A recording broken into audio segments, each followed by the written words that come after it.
In June 2013, near Swiss Alps, for 20-year-old Australian traveller Emma Carey, this moment was a dream come true. But within moments, her dream turned into a nightmare.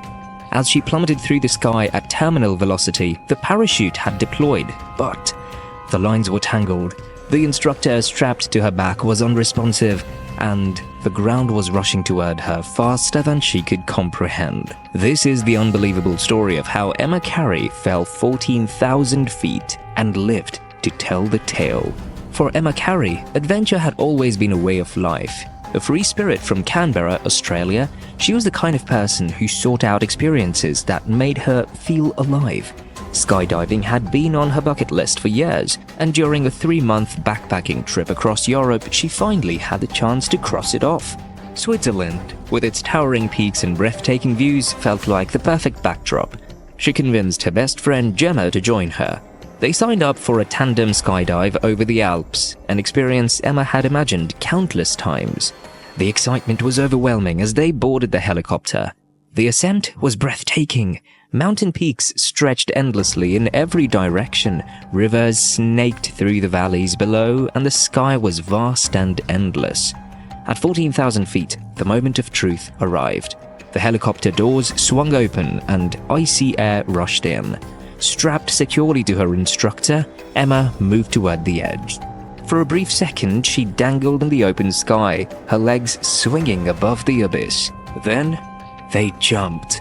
The world blurred as she tumbled into freefall.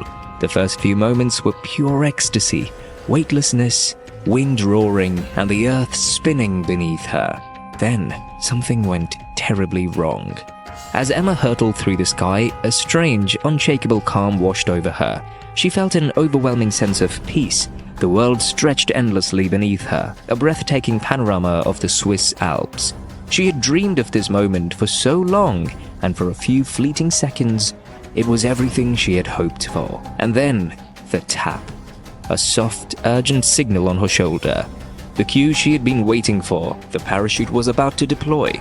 She tensed, bracing for a familiar jolt, the pull of the chute catching the wind. But instead of the expected deceleration, a violent yank ripped through her body, pain tearing through her spine. They went slowing down. They were still falling at full speed. Emma twisted her head, panic rising through her chest. What was happening? That's when she saw it. The parachute, a chaotic mess of tangled lines and fabric, a knot of failure. She tried calling out to her instructor, but there was no response. His figure was limp beside her, unmoving. The ground, once so distant, was rushing toward them with terrifying speeds. Why weren't they slowing down? Her mind raced, searching for an explanation. Then a horrifying moment of realization hit her. She realized her instructor wasn't moving. His head hung lifeless, and his arms remained still. The parachute cords had wrapped around his neck, strangling him and cutting off his oxygen, rendering him unconscious. He wasn't in control anymore, and neither was she. The world blurred as Emma plummeted toward the earth. The picturesque rolling fields below, once so beautiful, now looked like an unyielding force waiting to swallow her whole. She was falling at terminal velocity, over 120 miles per hour. She knew what that meant. No one survives a fall from this height. She had always thought of death as something distant, something that happened to other people, far away in the future. But now, as the ground rushed toward her, she realized it was happening now. The realization struck her like a thunderclap. I don't want to die, she closed her eyes. 3, 2, 1. The impact was violent. It felt as though she had been hit by a freight train. A deafening crack echoed through her body as she slammed into the ground. For a moment, everything went black. Then, to her own shock, she heard herself breathing. Pain, sharp, blinding pain radiated through every inch of her body. She tasted blood in her mouth, felt the sting of broken bones, and sensed the weight of her instructor still strapped to her back. She had survived, but something was wrong. When she tried to move, she felt nothing. Her legs, her entire lower body were gone. She wasn't dead, but the life she had known was over. Emma lay face down in the dirt, her mind racing as she tried to process the event that had just unfolded and make sense of what had just happened. The silence after the impact was almost as terrifying as the fall itself. She was still alive, somehow, against all odds. She had survived. But as the initial shock began to fade, a more chilling realization set in. She couldn't move. A surge of pain gripped her as she tried to roll over, to push herself up, to do anything, but no matter how much she willed her legs to move, they refused to obey. A crushing wave of dread settled over her. She knew what this meant. Her spine was likely broken. She tried to scream, but the pain was overwhelming, stealing the breath from her lungs. Her body felt as though it had been shattered into 1,000 pieces, and the weight of her unconscious instructor still pressed down on her back. For a moment, despair threatened to consume her.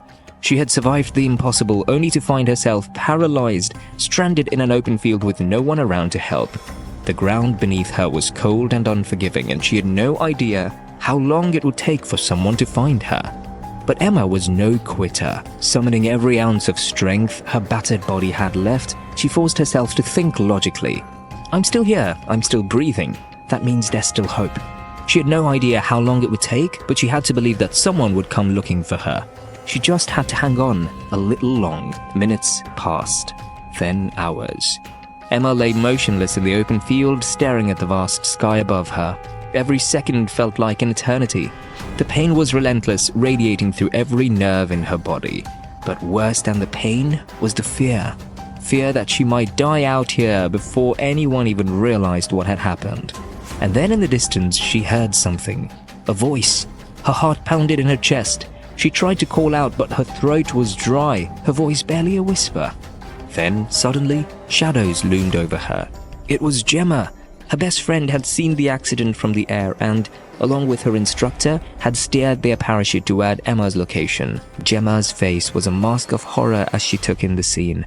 Emma's broken body lying twisted in the dirt, her instructor still unconscious beside her. Tears welled in Gemma's eyes. "Emma," she whispered. "You're alive." Emma tried to smile but winced as pain shot through her body. "Barely," she rasped. Gemma didn't waste another second. She grabbed her emergency radio and called for help. Within minutes, an air ambulance was on its way.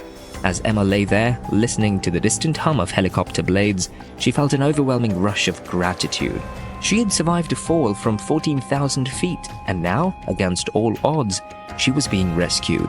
She wasn't sure what the future held, but one thing was certain. Her story was far from over. When the rescue team arrived, Emma was airlifted to a hospital in Switzerland, where doctors assessed the full extent of her injuries. The news was devastating. Her spine was broken in 2 places, and she had suffered a spinal cord injury that had left her paralyzed from the waist down. For days, she drifted in and out of consciousness, heavily sedated by painkillers.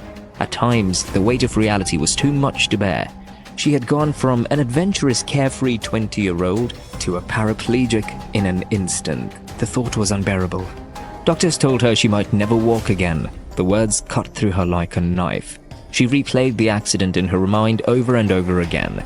One moment she was falling, the next she was lying on the ground, unable to move. Didn't feel real.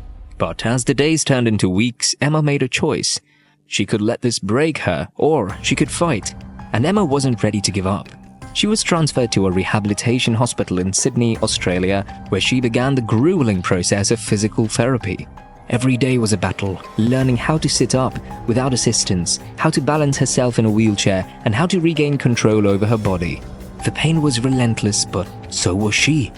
One day, while lying in bed, she felt the tiniest twitch in her foot. It was barely noticeable, but to Emma, it was everything. It meant there was still hope. Doctors were shocked. They had told her that she would never regain movement in her legs, yet here she was proving them wrong.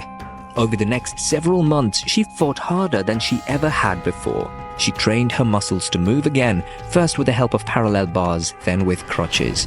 Each step was an agonizing struggle, but with every milestone, her determination only grew stronger. And then one day, it happened. Emma took her first unassisted steps. It was a moment that defied all logic. The girl who had fallen from the sky, who had been told she would never walk again, was standing on her own 2 feet. She had done the impossible. Emma Carey should not have survived the fall. The laws of physics, the statistics, the medical odds, none of them were in her favor.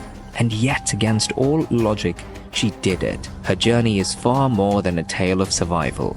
It's a testament to resilience, a defiant challenge to fate, and a refusal to let tragedy rob her of her will to live. It's a powerful reminder that life can change in an instant. Nothing is promised, and what we hold on to today could be gone tomorrow. But most importantly, it's a reminder that no matter how hard we fall, we possess the strength to rise. Emma Carey fell 14,000 feet from the sky, and she got back up. Thank you for watching. If Emma's story moved you, subscribe for more inspiring journeys.